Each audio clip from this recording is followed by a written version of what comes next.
Alright y'all, we're back again with a very easy home project for y'all. This is called a storm cloud in a jar. You don't have to use a jar, you can use a vase. All you need is a big clear container to do this.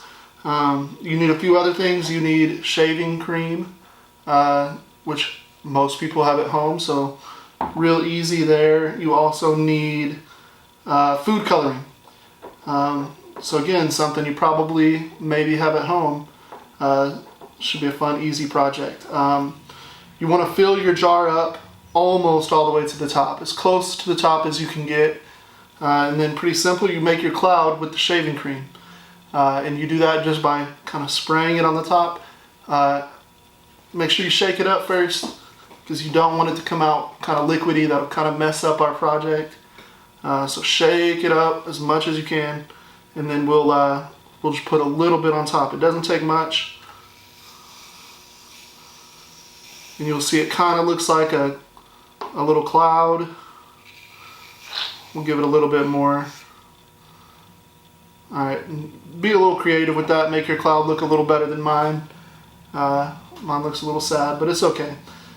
Something else that you might find valuable doing this project is an eyedropper or a syringe of some type. Basically, that's just to get your rain that we're going to make come out of our cloud onto this out of these little containers and into your cloud. You can just pour it on. That's what I'm going to do. But it would be a little easier and better looking probably if we had that. So just find a spot, pour it in, and then watch it rain. So we should be able to start seeing it come out of our cloud and drop down through our water. Let's add some purple on this side. Just kind of give it a second to work itself through the cloud. And this is looking pretty cool, I think. I don't know if you guys can see it very well. But it kind of looks like rain coming out of our cloud. We probably could have done a little bit of a better job on our cloud and made it look more like a cloud, but I think we get the idea. So just a real neat, easy project. Shouldn't take much time at all. And it's fun to look at. It just looks really pretty going through there. We'll get a nice close-up for you as well.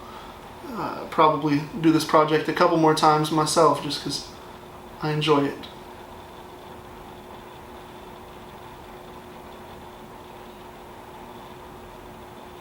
And you'll notice if you add too many colors like I just did, the water is probably going to start to get a little bit murky looking, a little brown. Not the best look. But hey, we've got all this, we may as well use it, right?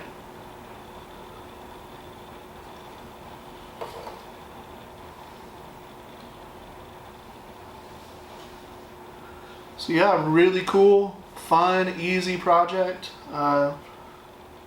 Probably take 3 or 4 or 5 minutes.